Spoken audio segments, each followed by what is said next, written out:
Welcome to She Talks, He Nods. I almost hit the welcome to so hard. We're your hosts. I'm Maegan. I'm Kris. So if you're watching us or seeing our shorts or any of that, you'll notice something different today. You can see our ears. We ditched the headphones. Because we realized we didn't need them sitting in the room beside each other. Money well spent. We still use them for other things. I like over-the-ear headphones, and we will use them if we ever get cool enough to have like a remote guest on. That's true. Yeah, because then we'll have to like sit in different rooms and all be together still. But yeah, for now, ears out.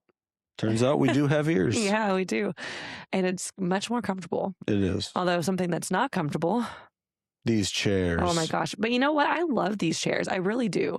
Don't you love them? Like, they just look so pretty. They match our home's color scheme. I love them so much.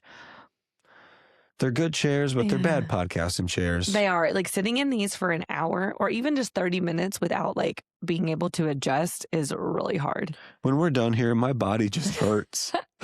And we're in pretty decent shape. Like, it shouldn't hurt that bad. Yeah, you know? I'm not even safe from chairs. That's how old we're getting. I don't know. They're comfortable, but you need a footstool and you just need to be able to readjust. Like, I typically sit like sideways in these chairs. Maybe I should just change my chair and sit sideways. I'm just frog-legged and hope that I'm not paralyzed by the end. With some of the off-camera groans as we're getting up. Oh, It is funny. But no, we should get a couch. We were actually talking about buying another couch today. Moving our other couch downstairs and then putting these back upstairs. Guys, we do a lot of couch moving. We move so much furniture. I don't know what it is in me. It's never been my idea. I think about my grandparents' house, and in all the years I ever visited their house, it was always the same. It never Nothing changed. changed. Nothing changed. And I mean, Maybe 20 that's years. Maybe they found the perfect setup. Maybe they used to change weekly just like you, but they got it locked in. What if they did? I don't think they did. I think they put that furniture in the house and it stayed. Even when they bought new furniture, like updated the couch or got new recliners, they put it in the exact same spot. Yep. Like it didn't, like the layout was the layout and that was it. Mm-hmm. There wasn't new stuff. And we don't get like new stuff a lot, but I just like to take our stuff and just move it, put it in different places. But every time you move it, I'm happier with the new configuration. I know. I'm getting it figured out. But no, our couch is just from our last house. It doesn't fit this house because it was bought for our last house and it fit that house perfectly. And, couches are just expensive. So it's kind of hard just to buy another piece of furniture every time. If we ever move again, we sell all of our furniture too. Absolutely. We move no furniture. I will never move furniture again. Well, besides beds. Beds have to stay. Beds are but fine. all the other furnitures, they just won't fit in the new house the way that we want them to, and just buy different furniture. Yeah. So anyways, we were talking about buying a new couch for upstairs because maybe we'll put that couch back downstairs. It's not an easy move, guys. This is a large couch. It is.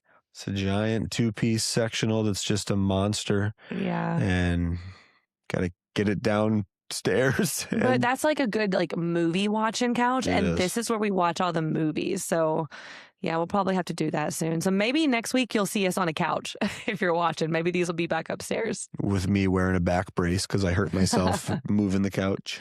Yeah. And, do you feel a little different without the headphones? Mm-hmm. Like I'm wondering, you know what I mean? It sounds like we're just talking normal now. And I'm just like, I forget the microphone's here. But I am still trying to consciously talk slower for you listeners because I know I can be hard to follow.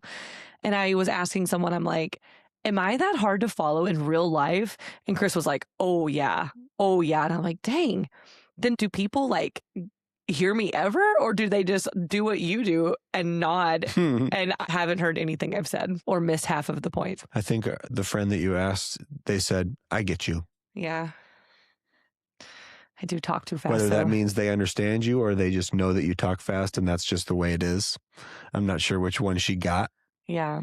There's Sully over here. Our dog. Sully's our dog. Chill, bro. He's a good boy. Bro. Oh, he's coming in. Whoa. Oh, does he want to sit with me for the podcast? Whoop. He's just moving all of our cameras. Come here, buddy. You looking to pod? You want to be in the podcast? He's like, get me up. All right. This is going well. Okay. Okay, we got a dog. Podcast with us today. He's a lap dog. Okay, anyway, so something from this week. I had some road rage things where just driving like in traffic in town. I was approaching a stoplight and a teenage girl threw her hands up and then she like goes around me in the right lane. Then she gets behind another car, has to slam her brakes on because she's like raging around me. And then we get up to the stoplight and we're side by side and I just look over. I'm like, like we're both at a stoplight. Like you just were like speeding to go stop at a stoplight. I don't understand that. People are crazy in their cars. But you know what? I can kind of relate though, because I was that road rage teenage girl. Is it a girl thing, or did you have road rage as a teenager? No, I've never road raged. No. But is that because you were in a small town, like you didn't have any traffic? And you knew everybody, so you can't just road rage at someone because you see them 6 times a week. I was always in a hurry. No matter when I was driving in a hurry. Yeah, I think that's the thing about small towns is that generally speaking, no one's in a hurry because it's 3 minutes to get from anywhere in town to anywhere else in town. So it's not like, oh, I got caught in traffic. Like that doesn't exist. There's like one stop sign in town.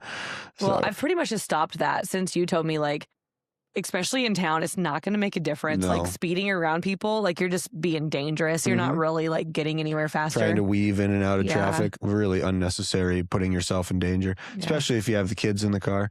And just also think about like, you could damage your vehicle, which costs a ton of money, Well, honestly, though, like you're maybe going to gain 30 seconds to like 2 minutes. That's nothing. I've just always been in a hurry, even when I'm not in a hurry. But it's like now I have this mentality of late and happy instead of on time and angry. And if you're going to be late, instead of rushing around, call and let them know. If there is no way to get there on time, just let them know. But listen, if you're going to Walmart, there is absolutely no reason to be weaving through traffic, or you're headed over to that fast food restaurant. It's not that you can't be that hungry. Yeah. I mean, Taco Bell is that good, but you don't have to rush. Yeah. They're still going to have tacos. You're going to get there to wait in line. So that's true. The drive-through, they don't have the drive-through dialed in. No. They got to take some Chick-fil-A lessons. Yeah. But do you know what the worst part of the week was for me? So first off, I have a mom that's in the dermatology field. So sunscreen is it's like brushing your teeth for me. And we're teaching our kids that too, especially in the summertime. It's like, that's right. Wake up. Brush your teeth with sunscreen. It helps a ton. No. That's how our teeth stay so white and they don't get burned. Did I say something to make it sound like that, or are you just... A little bit, yeah.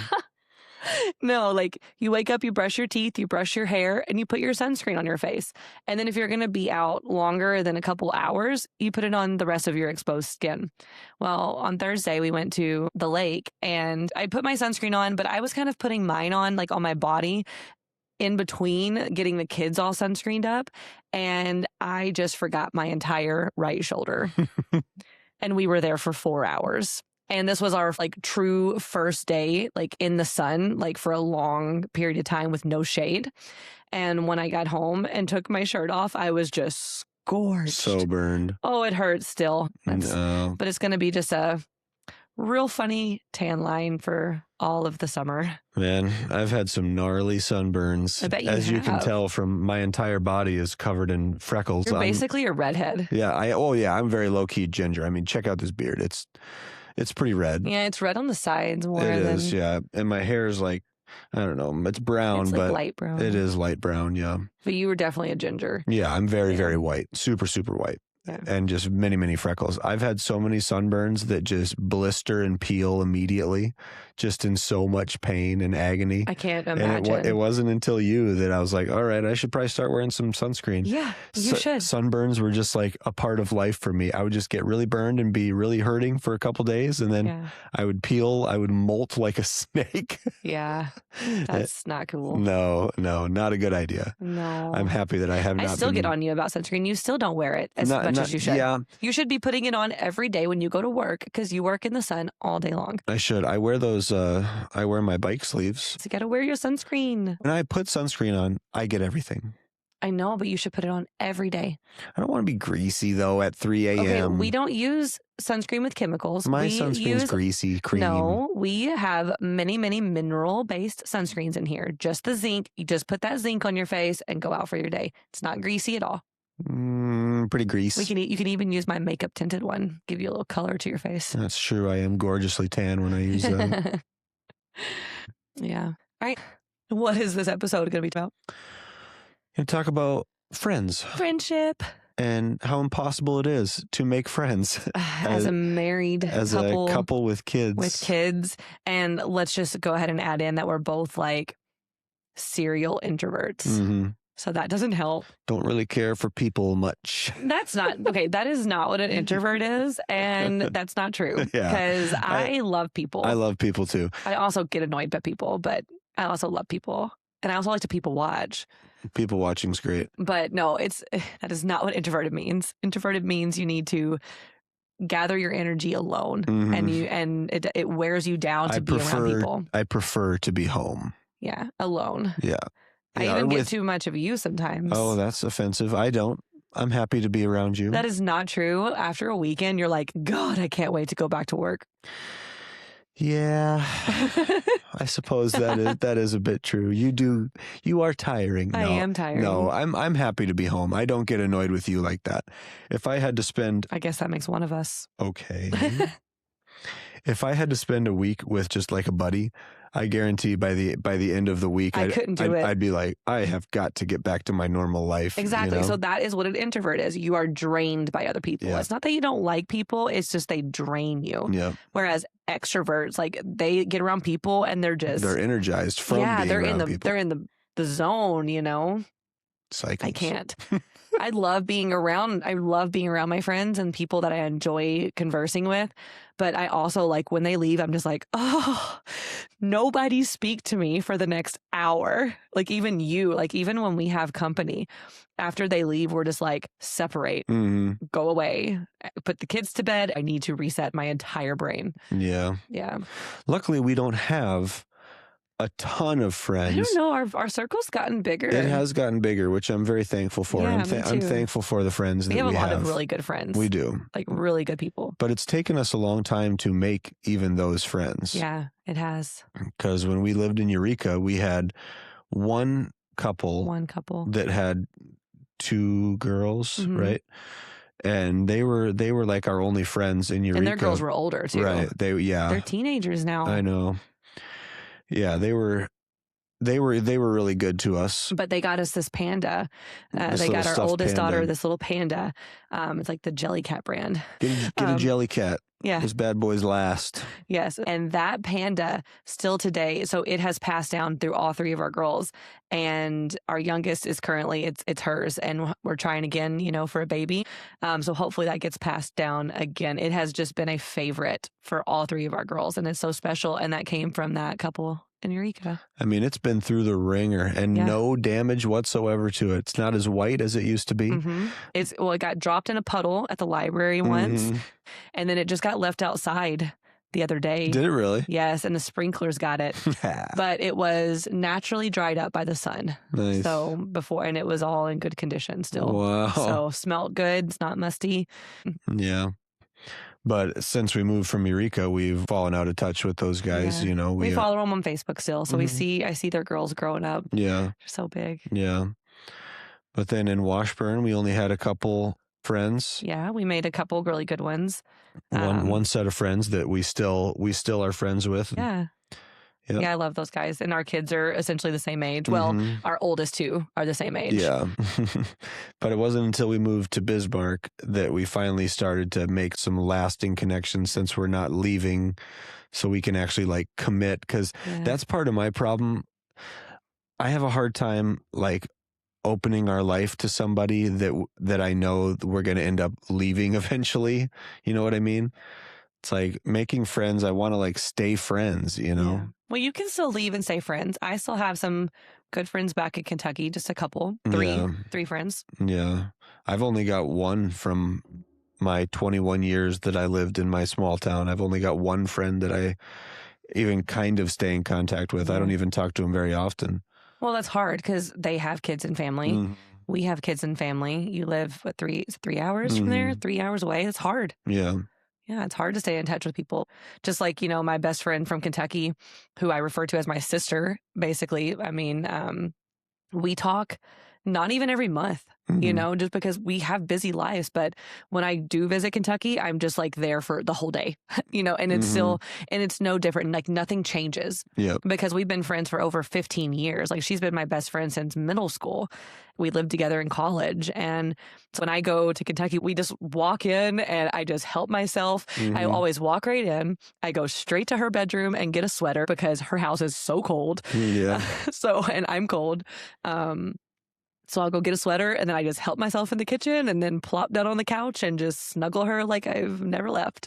Her kids call me Aunt May and they're family, you know, that kind of friendship is family. Yeah. And then I have 2 other friends from, not in high school. That's my only one from high school. But I have 2 other friends in Bowling Green from my like adult life that I keep in touch with, and they're pretty great too. So they'll be forever. It's nice to have those already established friends because making new friends as adults with kids is hard because I don't really want to make friends with adults that don't have kids. You know, that's hard. It's difficult. I don't want them to be like our friend. Not true. They're still our friends, okay? Like your brother and... Well, of course. Yes. My new sister-in-law, they're our friends, but they're also family. But they don't have kids and but it is harder because you can see it in them when they come over and the kids are just like overwhelming them. They're like, kids. Okay, we're going to go now. They're like, they're definitely overwhelmed by just the noise. Yeah, the noise in general. That's what's nice about making adult friends that have kids because the noise doesn't bother them. Yeah, you all get together and the kids are just so loud and everyone's just still just going just about moving life and talking through it, pushing through it. Like every now and then everyone will it's so funny because it's a parent thing. Like when your kids are not in the same room, at least when they're younger, and you'll hear something and then the conversation just stops and all the parents like ears just kind of turn to the direction. And then we're like, okay, we're good. Or it's like, oh, that's so-and-so. Let's go check. That's mine. And that's always a funny dynamic with friends. It is, yeah. But so how did we make some of our, what we would call our current friend group? Like, do you remember how we kind of met some of our current friends? Yeah, one set we met through tennis. Yeah. I used to play a lot of tennis. So me and the husband we played tennis together, and then this was before they had kids, right? Yes, we were both pregnant, and so we just talked because we were just sitting there watching you guys, but we were still in Washburn when we met them. So they were like our first connection outside of Washburn that we stayed in touch with. And now they're part of the besties. Part of the besties.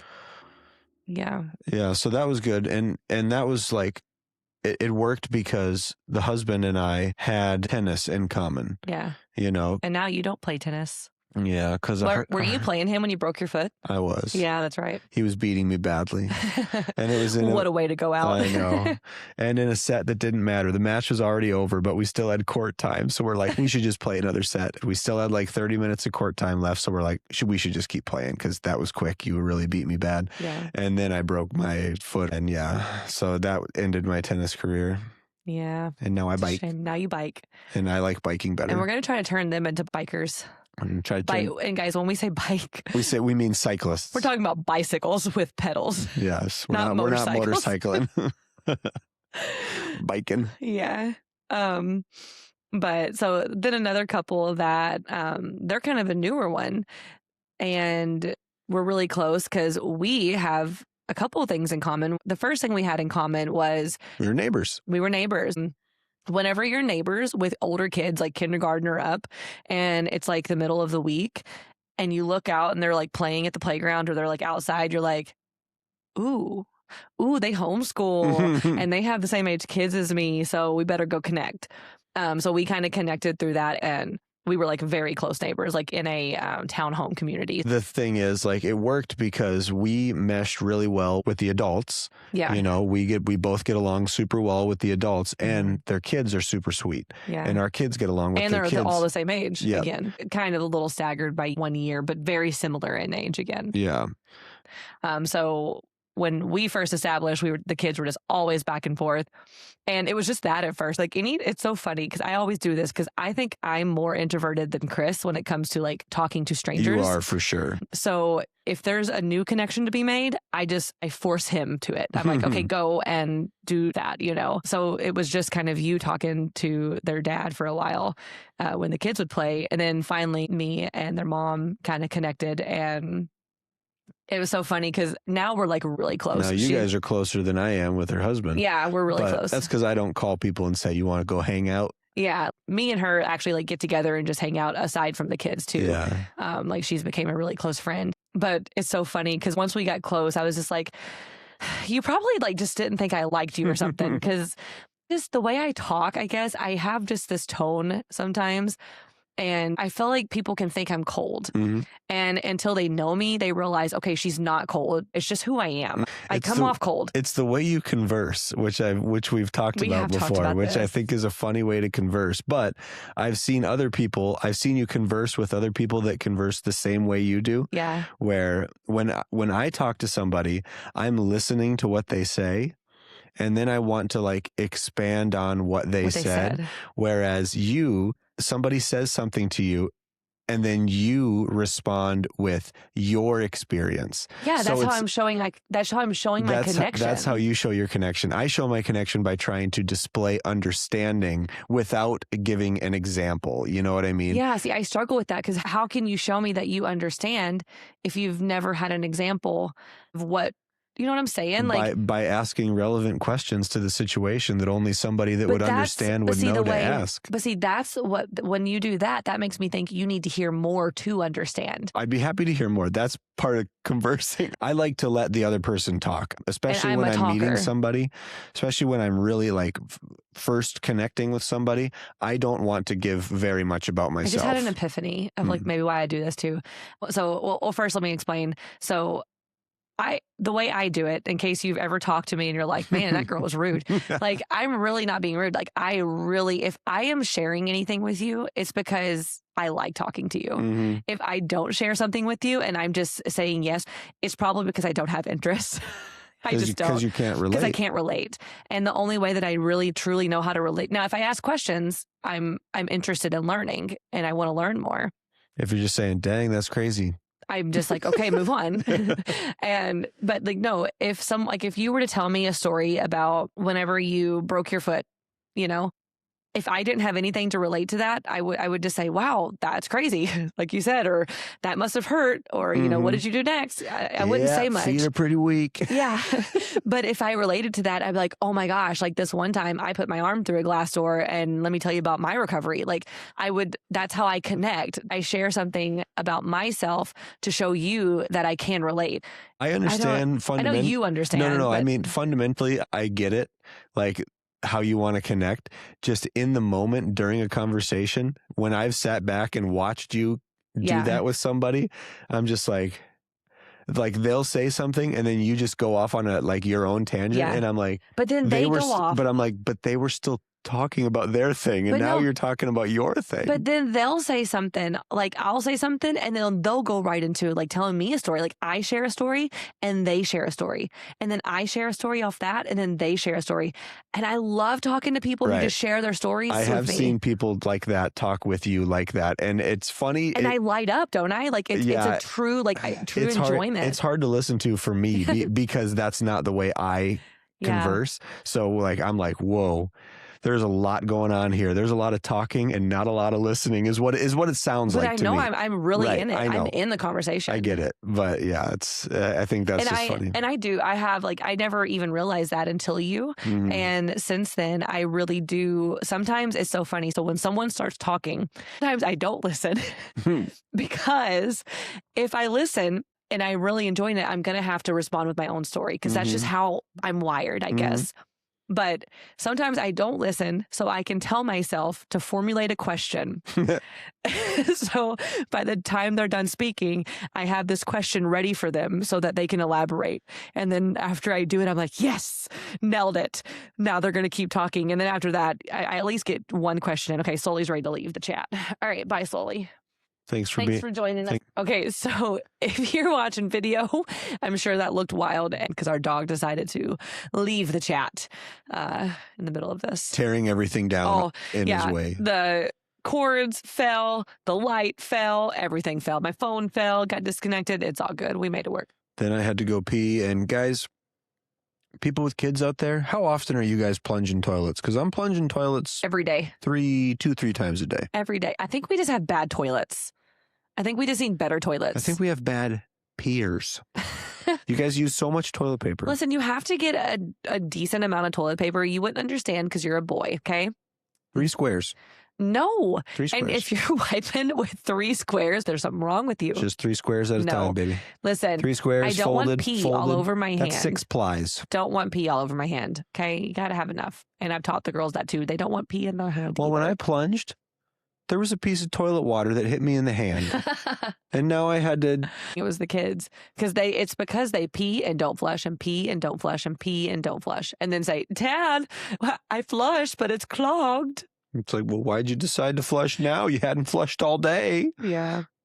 Okay, but before Sully jumped down and messed everything up, what we were talking about, my conversation style. And what I wanted to say is I think I don't remember if we even got to what I was saying, but I wanted to say this before I forgot. You know, I think I tend to be a person who talks and just kind of gives it like overshares. And if I like a person, I think I only do this if I like people. Mm-hmm. So if I talk to you a lot and like want to share things with you, I probably like you because I know that I'm a lot. I know that I come with a lot. I'm not a high maintenance person, but I feel like I'm a lot to take. Even before I found you, I was like, I'm just too much for anybody. I'm never going to find somebody because I'm just too much, you know. I just am. And, you know, I'm a big package to take in. And I think with friendship, I want to just let them know my tendencies and stuff, like my oversharing and I'm going to talk. I guess I want to let that out right away so that they can decide if they want to be my friend or not. Because you need to decide that early because once you become my friend, like I'm all in. Mm. I'll do anything for you. But also, if we're new friends, guys, don't expect good texts from me. You are a terrible texter. I will talk your head off. Like I said, come to my house. I'll talk to you for hours. And then the driest text you've ever seen. Yeah, you text me sometimes I'll show Kris my conversation and he'll say, and that's what you responded? You responded with, that's great, with no punctuation. I'm like, no emojis. No emojis, no punctuation. It just reads, that's great. But I was like, that's great. Just throw an exclamation on there, baby. Listen, I just don't have time to text. Yes, I hate texting. No, you're right, but put an exclamation on there, baby. I don't know. I think it's because in my dating days or just my single days or in somewhere, before marriage days, the way we converse with people that we flirted with and people I talked to, we never talked on the phone, but we just sent books back and forth. Because whenever it's someone that you like a little bit, you want to be it's a good message, you know, you want it to read well and everything. And I think I just burnt myself out on texting in my 20s. So it's my 30s, you're getting nothing. So you send really long text messages to people that you like, is that right? I used to. Let's go back. I don't get very many long text messages from you anymore, I'm realizing. That's because I love you. Oh, I see. That was just for people I like. I got you. That was what I was trying to impress people. Yeah, you already got me. Yeah. Got me hook, line, and sinker. Now you can hit me with the Ks. You're the only one that hits with a K. I give you thumbs ups. I think Ks are real funny. Yeah, I know it doesn't offend me. And I won't K. I won't K anyone but you. How about You're whenever the only one I'm K-ing. You say love you, and then I hit you with no response? That does hurt. That does sting. But see, you know that I love you. So it's I don't have to say it back. Or I say, we're on the phone talking and I say, love you, bye. And you go, bye. And I'm like, dang. Doesn't even love me right now. I love you so much. I don't need to validate you every day because you know I love you. I'm pretty sweet. You are. Sometimes I don't deserve you. You're just too good. I don't deserve you. You're too good. No, I'm not. Yes, you are. I am not. I just, like I said, I'm too much. I'm a lot to handle. Maybe for those other girls, not this girl. Yes. Yes, queen. No, I do. You, yeah. I'm just happy I found you. Okay, mushy stuff aside. All right.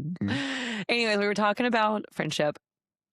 And we were talking about a couple we met. We went really far from that. I think my whole point in all of that sideline was when I first met this friend, she didn't think I liked her because I'm just can come off as cold. But I'm not. You can come off as cold. I'm really warm, I promise. But yeah, I can come off as cold. So, but I try not to. And I didn't even notice that. Like, I'm just like, you know what? All of my previous friendships and my family and my exes, guys, why did you never tell me all these things about me? Come on. Like, why did I have to be in my 30s and, Kris tell me all these things about myself? I don't know. It was just me. And I was like, I just think I'm this weird, odd creature, which I am proudly. Maybe you just never had a strong enough relationship to where the other person felt comfortable enough to be able to share that with you. Maybe. Because, like, I'm not going to hold back or anything, like if you do something I don't like, I'm not going to fester in it. I'm going to tell you, hey, I didn't like that or whatever.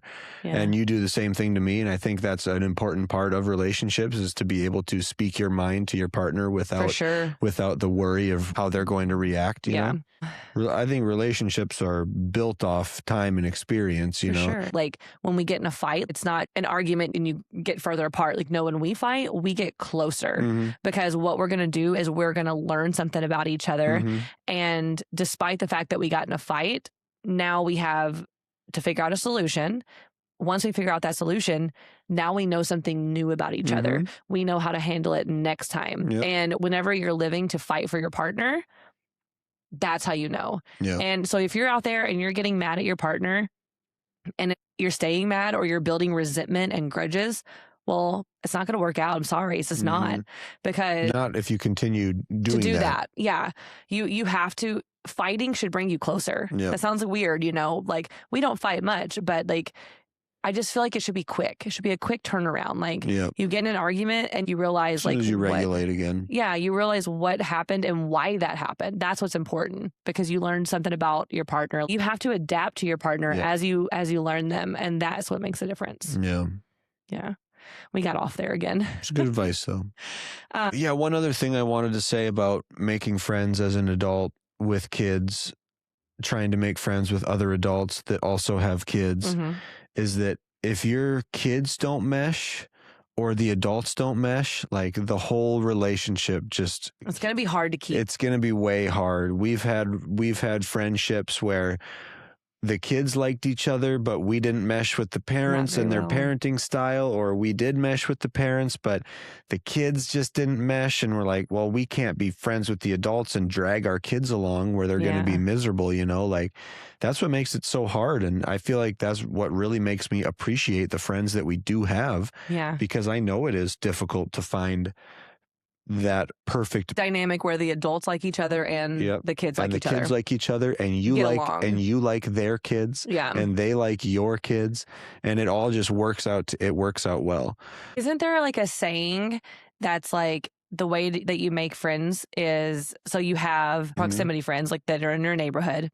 Then you have friends that you like you and the adults are friends, like the parents are friends, right? And then you have friends based on because the kids are friends. And then it's like the golden friend if you have all three. Like you live in the neighborhood, your adult friends and your kid friends. That's like the golden friendships. Yeah. And we have some of those. We do. So that's pretty cool. That's pretty much everyone that's in our game night that we have. And our game night's something that we made over a year ago where... Yeah, game night's fun. Talk about our game night. Yeah, our game night's been... Game night crew, shout out if you're listening. Shout out game night crew. You probably are because you're our supporters. Thank you. Yeah, we started this game night like a year and a half ago now in 2024. Yeah. This is 26? Yeah. 2024 around Christmas time. And we've been trying to, once a month, we try to settle on a date between our group of friends. Yeah. We've had one time where everyone was here, right? Yes, we had over 20 people in the house. Between adults and kids. So we've had a couple game nights like outdoors at like a campsite where we did campfire and played games outdoors and volleyball and stuff like that. Yeah. And I love our game nights. It's so fun because, we love those people and we love having them over and it's so much fun. It is fun. And now we have like 2 other couples even that we want to bring in and we're like, but how can we do it? Now we're considering having 2 game nights 2 a separate month game nights with different crews. And like, I feel so lucky. That is like really I a feel nice so problem lucky to have, yeah. that I have other people that want to come do that with us and stuff. And we even have a friend that just moved to Fargo that wants to come. Like, yeah, 3 hours away. how cool is that? Like, they want to drive from Fargo to come hang out with us. Like, that's cool. That is really cool. Maybe we are not too weird. Maybe we are, no, actually. Maybe we're just the right amount of weird. Maybe everyone at our game night is really weird too. So they just vibe with our weirdness. Weird attracts weird, yeah. Or maybe we're just not as weird when we're around people. We're just weird together. Yeah, could be. Yeah. Could be. I like our weird. It's weird to not be weird. Yeah, and we all do a potluck too, so that's fun. Yeah, everyone brings a food and we just have a ton of great food. It's really hard for me because I love to eat. And see, does anyone else, like, let me know in the comments if you have this problem. So if there's like a buffet style food anywhere or like a potluck food, the whole time that I am near that food, I cannot stop eating. It's not just like I make my plate and then I eat it and then I'm done. No, it's like I make my plate, I eat it. 20 minutes later, I need to get some more of this. Yeah. 20 minutes later, I'm going to have some more of this. 20 minutes later, more of this. And like I eat the entire night. I'm sure tons of people relate with you, but I don't. I'm not that way. I love food. But I'm sure there's tons of people out there that just can't help but just eat if food's just sitting out. I'm just sad that I can't eat during this because like the mic could pick up all my crunching. I know, you should be snacking right now. I would normally be snacking She's really sacrificing a lot by being on this podcast snack free. Especially when we do it at night, it's really hard because this is my time to like. This is prime snacking time. Like all the snacks that I want to enjoy that I know the kids will eat if I get it out during the day. So it's like in my snack cabinet. So it's like once they go to bed, okay, I'm going to eat this and this and this. It's like now I can't eat that. Maybe a better question is, do you have your own snack cabinet that your kids don't have access to? I do. I do not. I do. I've gotten better though. So see, my acai bowls are like my one that I like do not like sharing with the kids. Now that I've seen that they will eat one, because nothing grinds my gears more than whenever I'm getting my acai bowl. Or when they get one of my snacks and they want it and they have to have it and then waste it. Eat 2 bites, throw the rest away. We're like, that was like $4. Not even that. Like, I was going to eat that. Yeah. That's one less. Or now I have to eat 2. Yeah, right. Can't just waste it. No, I can't waste it. I have to eat it. It's my favorite thing. But no, I do share that now that I know they like it. I let them have it. So now I buy 2 boxes instead of 1 when we go grocery shopping because I know they're going to have some. But now I'm still kind of like this. Like, if I'm eating my food and they come over for a bite, I'm just like, this is mama's. What are you doing? Yeah. But I am better now of saying, yeah, you can have a bite. Mm-hmm. And then just one, and a little one. Yeah, a tiny bite. Then the daughter takes a giant size bite, and I'm just like, bro. It's because that's what you do to me. They learned that from watching you. Yeah, and then also they don't share their food because they've learned that from me. Mm-hmm. Okay, so one last thing I want to say before we wrap it up is one thing I've noticed about adult friendships, like with kids and like full-fledged families and jobs and everything, is that the time commitment is different. It doesn't look like your friends in your 20s and before. It's not just like my friends are my life. And friends that have kids in the same dynamic, like they get that, and you don't have to like talk to that person every day. If you're someone getting new into that, like, remember, like, give everyone grace that they have their own schedules and don't think they're not responding if they take a couple of days because they're just busy, and they'll get back to you. Yep. That's kind of like the last thing I want to say. All right. Well, that's all we have for today's episode. If you liked anything about the episode, be sure to rate and leave a review and follow, subscribe on the different platforms. We're still waiting on our first comment. So I know Spotify listeners, you can comment. Apple, you can't. So still waiting on that first comment. On Spotify? Yeah. On just like an episode. Yeah. Mm-hmm. I don't really understand how all the algorithm stuff works, but I know that stuff is helpful in helping to continue to grow. So yeah, speaking of that, like if you want to support us and you want to help this thing grow with us, another like really big way you can help it grow is when you're seeing our shorts on social media, like Instagram or TikTok. If you're seeing any of those, which is just She Talks, He Nods, if you're not following those already, sharing. If you not just like liking it, but like reposting and sharing. If there's something that you really like and you could share it, that is like the best way to get new followers and everything. We're not like social media influencers or digital creators before this. Like we just kind of started a podcast and our social medias all at once. So like that part's kind of hard for us. And just because we chose a long time ago to not put our energy into like social media. So we could really use your guys' help on that. I'm doing my best. I'm learning. I feel cringy every time I do it. But yeah, if you really want, that would be like one of the most helpful things. And then also don't forget to, follow the show and subscribe. You can watch us on YouTube as well if you want to see video. But either way, thanks for all the support. We appreciate it. For sure. This has been She Talks, He Nods. See you next week. Yes. Love you. Bye. Love you. Bye.